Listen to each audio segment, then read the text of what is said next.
everyone calls me Luna. Um, I did come from West Africa in Benin. We were in a refugee camp for a while, and in 2008, through a government program, we came to Australia. Um, I'm in a pretty large family. That's why I'm even doing the meeting in my room, because yeah, it wouldn't be able to work. So all that, has challenges of its own, and learning a whole new language, from scratch as well, kind of, it's unique in a way. It's really awesome. So the stuff I do is I am a youth facilitator for CMY. So I work with a lot of young people from migrant and refugee backgrounds. So like a lot, I see young people a lot in a lot of different ways. And I see a lot of what they do in their spare time and when they're at home, and the ones I play sport with. So yeah, I'm also on the board for BRMC, Ballarat Regional Multicultural Council. I'm a youth officer there as well, and for the African Association as well, and also a youth ambassador for City of Ballarat. So I do a lot of stuff, which is good. I enjoy it, and gives me something to do. Young people, we don't like being bored, so some find other ways to fill that gap. I find, yeah, I do it this way. So the first thing I would like to start with is how young people gamble. The one I see the most. Like I'm not a professional in terms of gambling, so I don't know any stats. I don't know which ones they use the most, but the ones I see the most is the ones I'll talk about, which makes sense. So the biggest one that I want to talk about is the sports bet. I'm not sure how many people know it. Can I see a raise of hands for everyone that's used it before?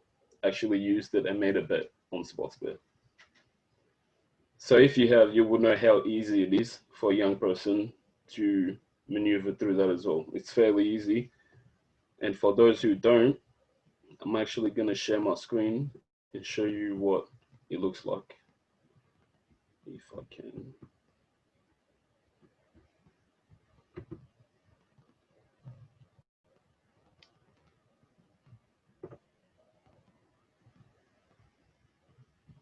Okay. Can everyone see my screen? I'm not too sure.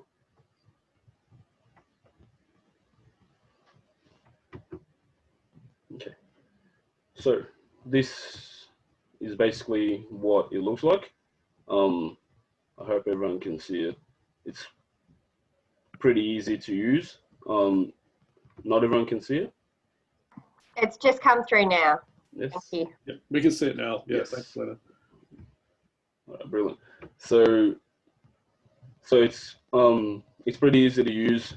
There's a lot of different types of races. Almost any type of sport that's out there, there's a bet for. And there is bets for even online games such as FIFA, Fortnite, etc. When there's gaming tournaments on, you can bet on which one of your streamers, such as Ninja or the other ones, who will win. So all that is becoming really popular, and it draws a lot of young people into it. And the way they catch people is to actually get the money out. It's a lot harder than to put the money in. So you can deposit $5 in like a second, but to get that, if you win, let's say you win $10 from $5, to get that out, that might take you a few days. So it's that system of, put money in easy, you can lose it quick, but if you win it, it's going to be a while to get it back. So that kind of plays in a lot of young people's minds. And the other one, which I just want to briefly talk about, is FIFA. So FIFA is a sports game, and how it works is basically you open packs. The more packs you open, you're more likely to get better players, and you're likely to get a better team and play better in the game. But in those packs, it doesn't actually tell you who you're gonna get, and so it is all random. The whole system is random, and it's all on luck and chance. Well, they say that, but who really knows?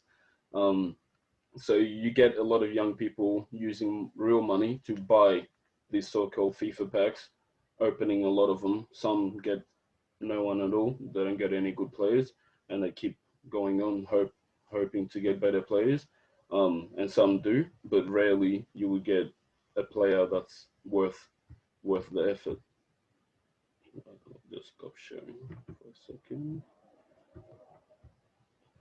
Okay, so you could all see how pretty easy apps like Sportbet and the listing and how they look and all that draws a lot of young people in.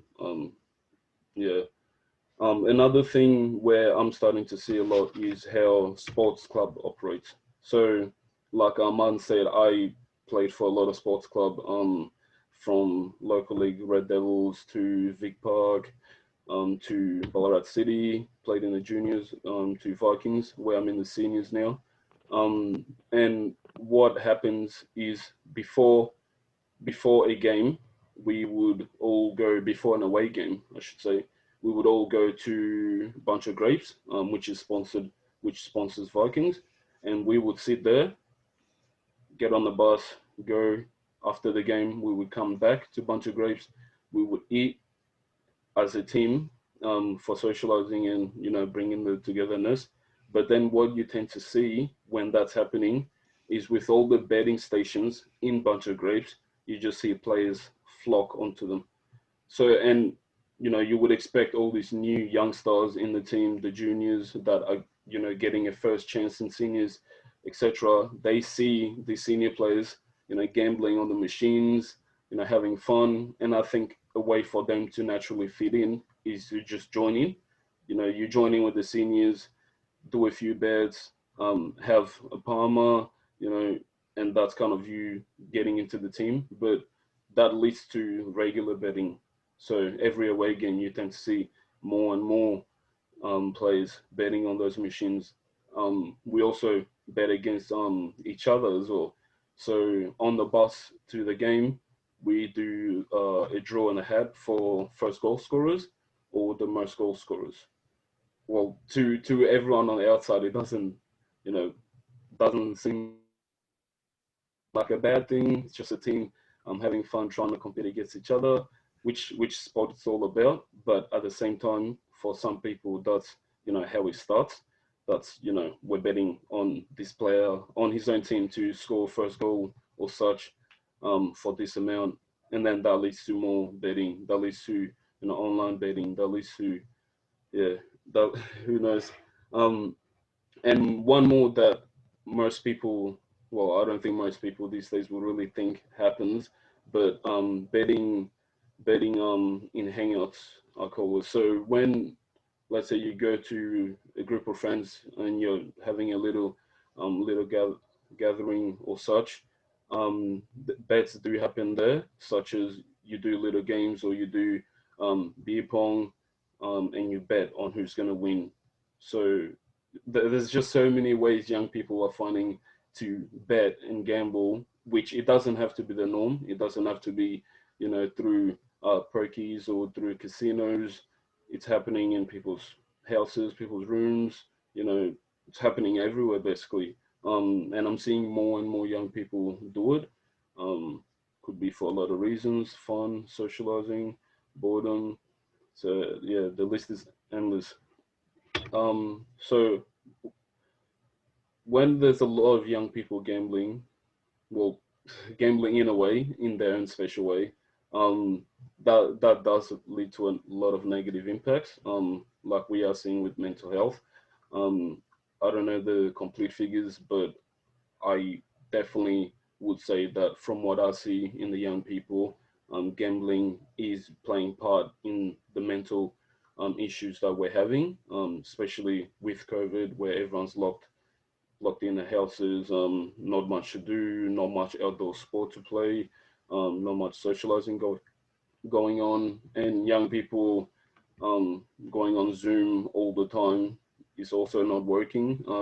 Because at CMI we do run a lot of sessions where we try to get young people in, to socialize or do projects or events, and we're seeing a big decline in terms of the amount of young people willing to jump online on their own terms, on their free time just to participate in an event or such, which obviously, is leading to a lot of negative side effects for young people in the community. Another thing I want to say is the way, I guess, gambling targets young people is pretty open in terms of sport. For the greatest one, you do see a lot of sport advertisements in sport clubs, and clubs are being sponsored by those agencies as well. So it is becoming huge in terms of the advertising market, sport bets, and all those other ones. Which also, the flip side of that is there's really not many programs where it's targeting youth to kind of stop gambling or even think about it. Um, I haven't seen any large scale program where I would say there's this program that's targeting youth or that we can even refer some of our youth to. So I think, more of stuff like that, programs that target youth to, reduce gambling or such is needed, and it's needed very urgently. So we're doing all we can, not just the CMR, but through all the youth work I do to, kind of give more information to young people. So even in our offices, in our hangout spaces, we call them for young people, putting stuff like more signs out, stating the figures. Figures do scare people, the amount they're losing when they think about the amount they're losing each time they're on FIFA or Sportsbet or gambling at a bunch of grapes or the pub. They do tend to rethink and go, well, I'm losing all this money. Is there a better way to, study it? So stuff like that, I think definitely needs to be more out there. And for those that do work in community service as well, just as simple as having a poster or something in your office that, is kind of finding a way to reduce gambling or just show figures and, show how much damage it does to the community impacts a lot of people. Thank you. All right, fantastic.